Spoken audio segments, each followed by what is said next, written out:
sebagai Ketua Umum Golkar. Iya. Tentu saja kita bisa lihat jika yang terpilih menjadi Ketua Umum Golkar adalah proksi dari Presiden saat ini, Iya. maka bisa jadi Ada intervensi. ada intervensi.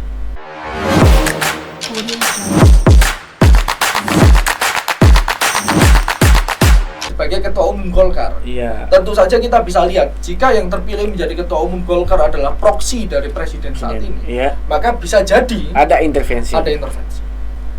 Hari ini kita akan membahas terkait beberapa isu, salah satunya isu Ketua Partai Golkar Airlangga yang baru-baru ini telah mengundurkan diri dari kursi kepemimpinannya sebagai Ketua Umum Golkar. Telah hadir bersama saya Saudara Albert, seorang aktivis. Hari ini kita akan membahasnya di Benang Merah TV, merajut sampai tuntas. Selamat datang Saudara Albert. Selamat datang Bang Iren. Selamat datang. Kenapa kok aku selamat datang? Terima kasih Bang Iren. Oke. Selamat datang Saudara Albert. Terima kasih. Beberapa hari terakhir ini kita lihat ya di media, tiba-tiba saja Ketua Umum Golkar menyatakan pengunduran dirinya sebagai Ketua Umum. Bagaimana saudara melihat dinamika yang terjadi terkait pengunduran dirinya Ketua golongan karya ini? Oke, kalau dari sudut pandang saya sebagai pengamat dari luarnya, sebenarnya ini sudah pernah muncul di podcastnya Tempo, kalau nggak salah, di podcast yang judulnya apa itu? Bocor Halus ya? Bocor Halus. Ya, Bocor Halus itu udah pernah dibahas oleh Tempo. Nah, menurut pengamatan saya dari luar, bahwa saat ini memang proksi terbesar untuk dimainkan, kekuatan terbesar untuk dimainkan itu ada di Golkar. Mengapa bisa seperti itu? Kita bisa lihat meskipun PDI Perjuangan itu berada pada posisi pertama perolehan pileg dengan posisi 16%, posisi PDI Perjuangan belum cukup settle untuk melakukan kontra oposisi atau melakukan pengimbangan kekuasaan dari luar.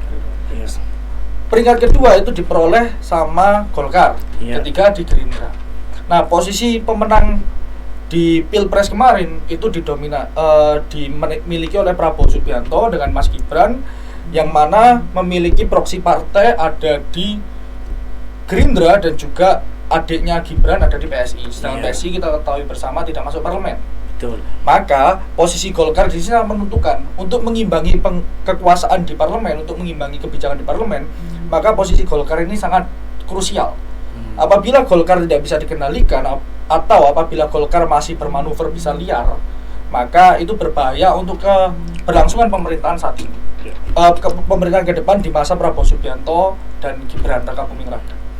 Maka memang perebutan kepentingan itu saat ini, pertarungan kepentingan saat ini ada di Golkar.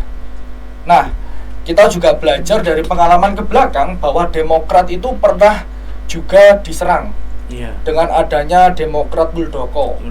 Tapi ternyata Demokrat versi AHY itu masih kuat bertahan. Sehingga tidak bisa didongkel si AHY-nya, yang menang tetap si AHY. Muldoko hancur ya, kalah posisi. Nah, saat ini mungkin skenario yang sama berusaha untuk dimainkan di Partai Golkar. Namun mungkin karena ada banyak kepentingan dan ada banyak kartu yang disandra oleh seseorang, oleh seseorang ini, maka posisinya akhirnya Golkar harus si Airlangga harus mengikhlaskan dan terpaksa untuk mundur, meskipun mungkin di videonya ada banyak beredar bahwa untuk menjaga transisi pemerintah agar menjadi lebih baik dan lain sebagainya. Kita ketahui bersama lah, intervensi kekuasaan itu pasti. Oke. Berarti menurut saudara, berarti ini ada pihak ketiga yang ikut campur terkait perjalanannya kekuasaannya Airlangga ya. Berarti ada pihak ketiga atau orang lain, pihak penguasa yang ikut campur untuk menumbangkan atau membuat si Airlangga ini tidak berdaya, sehingga dia dengan berat hati kelihatannya pas kemarin dia mengundurkan diri itu. Nah, mungkin ada pihak luar begitu menurut saudara? Menurut saya nih ya, Hmm. sejauh ini hanya ada 5 orang kalau nggak salah ya, itu yang pernah mengundurkan diri dari ketua umum partai. Iya. Ada Anas Urbaningrum, ada Yusril Iza, terus ada siapa lagi? Pokoknya hanya ada 6 menurut data dari internet yang saya dapat, itu yang pernah mengundurkan termasuk Erlangga. Termasuk Erlangga. Siapa orang, kalau saya Dibalik ini semua. Iya, kalau saya menurut saya secara logika ya, secara logika dasar kekuasaan, Golkar itu bisa menaikkan kursi dan menaikkan perolehan suara dari Pileg 2019 itu sampai 3%. Itu sangat Sangat jauh, tinggi, ya, sangat tinggi. Sehingga ada lonjakan suara. Nah, ini adalah efek keberhasilan si Erlangga dalam memimpin partai. Iya. Nah, dengan keberhasilan dan dengan kegagahannya memimpin Golkar kemarin, nggak lucu dong tiba-tiba kok Mengundurkan diri. Ada apa ini? Ada tanda tanya itu besar kan yang di sini. perlu dipertanyakan. Nah, kalau berbicara tentang apakah ada intervensi atau tidak, ya saya masih berusaha untuk berpikir positif bahwa Ya. tidak ada. Tapi sayangnya pikiran positif saya kok kayak nggak Tidak bisa. nggak bisa Nggak masuk ya, logika gitu. nggak bisa logika, Nggak bisa. Iya. Jadi ya, mari kita oke. lihat nanti ke depan siapa yang terpilih. Oke, setelah atau sebelum ya Erlangga mengundurkan diri, memutuskan untuk mengundurkan diri, Tempo pernah mengeluarkan di majalahnya itu terkait isu yang sama, bahwa sebenarnya ada yang menggulingkan kepemimpinan Partai Golkar ini. Ya, adalah di Tempo itu kan dengan jelas yang menuliskan bahwa ini sebenarnya permainan pemerintah sekarang itu. Dan di sini diisukan bahwa Bahlil yang akan menjadi pengganti ketua umumnya, sedangkan untuk dewan pertimbangannya itu diambil oleh Ketua Jokowi. Dewan Pertimbangan. Iya, ketua dewan pertimbangan itu diambil oleh Jokowi yang sekarang yang menjadi presiden sekarang, itu Jokowi. Bagaimana menurut saudara terkait? Ya, kalau berkaitan dengan narasi dari Tempo, kita Ya. belum bisa yakini 100% itu benar karena belum kejadian. Belum kejadian. Tapi memang kalau misal ada suara seperti itu, saya juga nggak bisa tutup mata ya, karena Ya. memang isu yang beredar sangat liar seperti itu dan tidak ada usaha dari teman-teman di dalam untuk menutup narasi itu atau untuk menghold narasi itu, tapi membiarkan narasi itu beredar liar. Maka bisa jadi narasi itu memang benar-benar terjadi. Nah, saya nggak tahu ini Jadi benar untuk atau sementara tidak. kita belum Ya. bisa pastikan. Perlu kita ketahui juga bahwa pasca pengunduran diri Pak Erlangga dari Golkar, nggak lama kemudian Bapak Alun Yusuf Hamka itu juga keluar. Padahal iya. sebelumnya waktu Pak Erlangga menerima Kaisang di kantornya, itu berbicara bahwa Bapak Alun itu akan maju di Wakil Gubernur DKI Jakarta. Bahkan sudah ada suratnya ya. Sudah ada suratnya. Nah, setelah Ridwan Kamil, Bapak Alun kemungkinan digeser ke Jawa Barat. Iya. Tapi ternyata pasca pengunduran diri Erlangga Hartarto, Bapak Alun juga melakukan pengunduran diri sebagai kader partai. Maka bisa kelihatan bahwa di sini sangat jelas ada intervensi. Ada intervensi dari luar mungkin saja. Kita kan tidak bisa menebak-nebak. Juga bisa dari dalam. Bisa dari dalam juga. Ya, begitulah dunia politik. Tapi yang paling saya ingin katakan adalah jangan sampai independensi partai selaku lembaga kaderisasi, selaku kekuatan politik yang cukup besar, apalagi Golkar dengan perolehan kursi cukup tinggi kemarin, itu independensinya dilepaskan begitu saja. Kalah begitu saja. Kita cukup bertahan kok. Kita harus bertahan sampai adanya periode selanjutnya. Eman kalau semisal sekarang kita udah melepaskan itu, independensinya, kekuatan politiknya yang selama ini mereka bangun, jaringan-jaringan politik yang selama ini mereka bangun, eman kalau misal terlepas gitu saja.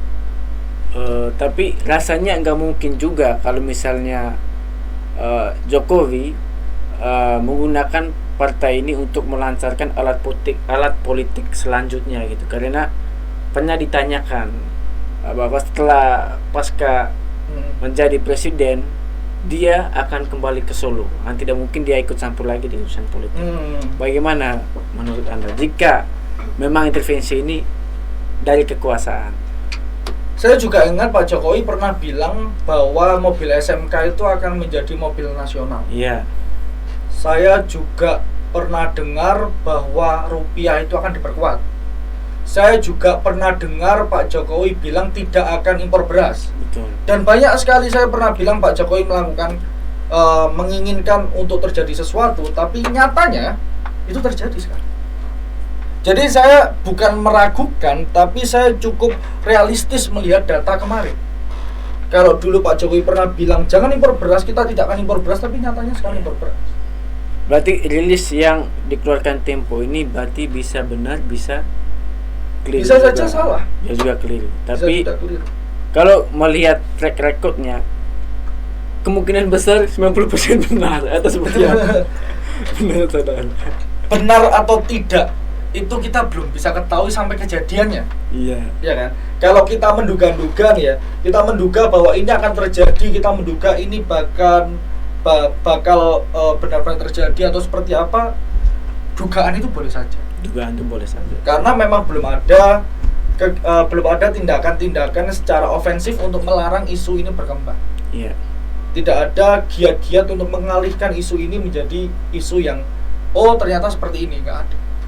Tapi yang saya ingin tangkap adalah bahwa per hari ini mungkin saja itu benar, mungkin saja itu salah. Tapi kemungkinan kalau saya belajar dari sebelum-sebelumnya bahwa pernyataan-pernyataan you know who ya, itu banyak sekali tidak sesuai dengan kenyataan saat. Jika apa yang telah diberitakan itu benar, bagaimana tanggapan saudara? Memang catatan apa yang saudara ingin berikan kepada penguasa jika apa yang diberitakan itu benar? Saya mengingat kembali zaman Orde Baru kemarin, dengan partai yang sama, dengan kekuatan politik yang cukup besar juga, dengan model kepemimpinan yang juga hampir sama. Mungkin kedepannya akan terjadi Orba Jilid 2 atau Neo Orba. Nah, itu adalah kesempatan kita bersama-sama. Ini adalah kesempatan kita bersama-sama untuk saling berjabat tangan, untuk saling bekerja sama. Jangan sampai terjadi Neo Orba. Mungkin itu yang ingin saya sampaikan, dan jangan sampai untuk partai-partai lain independensinya terbeli. Karena hanya partai politik lah yang sampai saat ini bisa menyuarakan kepentingan-kepentingan rakyat di bawah. Hanya partai politik lah yang menjadi organ kaderisasi untuk teman-teman yang mau mengabdi kepada bangsa ini. Iya. Jadi kalau independensi partai dapat dibeli, independensi partai dapat dengan mudahnya dikalahkan oleh perseorangan, nilai-nilai yang dipercaya oleh partai, nilai-nilai yang dipercaya oleh teman-teman sangat mudah dikalahkan oleh perseorangan, maka tidak akan ada yang mampu dipegang oleh rakyat. Dan rakyat, kepercayaan rakyat terhadap partai politik, kepercayaan rakyat terhadap pemerintah itu bisa saja semakin turun. Dengan turunnya ketika kepercayaan terhadap masyarakat, itu berbahaya untuk bangsa ini. Seperti itu. Baik, saudara Albert, apakah dengan mundurnya Ketua Umum Golkar ini bisa berpengaruh terhadap pilkada? Nah, untuk mundurnya Ketua Umum sebuah partai sebesar Golkar, itu tentu akan memberikan dampak di pilkada. Karena kesatuan internal partai, mesin partai, gerakan mesin partai itu juga akan berpengaruh. Karena apa? Karena ada instabilitas politik di dalam partai. Nah, saya juga melihat bahwa di beragam daerah, khususnya tingkat gubernur, itu diusahakan sekali adanya koalisi Indonesia Maju. Koalisi Indonesia Maju plus Kim plus, di mana Kim itu terdiri dari salah satunya Golkar. Plus itu partai-partai di luar Koalisi Indonesia Maju yang mengusung pasangan 02, Prabowo dan Gibran. Maka dengan ketidakhadiran sosok Erlangga Hartarto, atau ada intrik internal, ada situasi internal partai yang tidak solid atau tidak firm, itu akan mempengaruhi pilkada besok terkait mesin partai dan lain sebagainya. Oke. Berarti kira-kira apa kesimpulan saudara terkait pengunduran diri dari Ketua Umum Golkar, saudara Bapak Airlangga Hartarto? Menurut hemat saya, bahwa saya cuman ingin mengatakan kepada para elit-elit politik bahwa per hari ini partai politik itu merupakan salah satu sarana yang sangat dipercaya oleh publik untuk menyuarakan tentang nilai-nilai, untuk menyuarakan tentang apa yang ingin rakyat sampaikan di pemerintahan. Namun jika partai politik itu dengan mudahnya nilai-nilainya dijual, nilai-nilainya kalah hanya dengan tokoh perseorangan, di mana nilai itu kalah dengan orang, maka itu akan berbahaya. Sehingga akan muncul ketidakpercayaan publik terhadap partai politik, ketidakpercayaan publik terhadap nilai-nilai kaderisasi, dan keinginan publik untuk melawan pemerintah akan menjadi lebih kuat karena ketidakpercayaan itu tadi. Dan saya menginginkan teman-teman untuk melihat secara real mana partai-partai politik yang memiliki nilai dan berjuang untuk nilai, dan berjuang untuk sebuah ideologi yang jelas untuk mendukung bangsa ini maju ke depannya. Seperti itu sih. Sebelum kita tutup, Wakil Presiden terpilih pernah menyampaikan akan menjalin komunikasi ke semua partai setelah nanti dilantik sebagai Wakil Presiden. Bagaimana pendapat saudara? Apakah ini tujuannya untuk menyatukan semua partai supaya tidak ada oposisi di pemerintahan ini, atau seperti apa? Kalau belajar tentang teori demokrasinya Indonesia, sebenarnya tidak ada namanya oposisi atau tidak oposisi, ya itu adanya di luar pemerintah atau di dalam pemerintah. Dan kedua porsi di luar atau di dalam itu memiliki tujuan yang sama untuk membangun bangsa ini. Jadi tidak boleh dipisahkan ya, bahwa yang dalam pemerintah itu orangnya baik, di luar pemerintah orangnya buruk, itu dulu. Nah, untuk untuk keinginan menyatukan seluruh partai politik dalam pemerintahan, saya rasa itu juga tidak ada benarnya. Tidak benar juga. Kenapa? Karena dengan tidak ada partai politik yang berada di luar pemerintah, maka siapa yang akan melakukan check and balance dengan pemerintah? Siapa yang akan menyuarakan kepentingan-kepentingan yang semisal tidak sesuai dengan pemerintah? Maka perlu dipahami bahwa pihak-pihak yang berada di luar pemerintah itu juga sama sucinya dengan orang-orang di dalam pemerintah.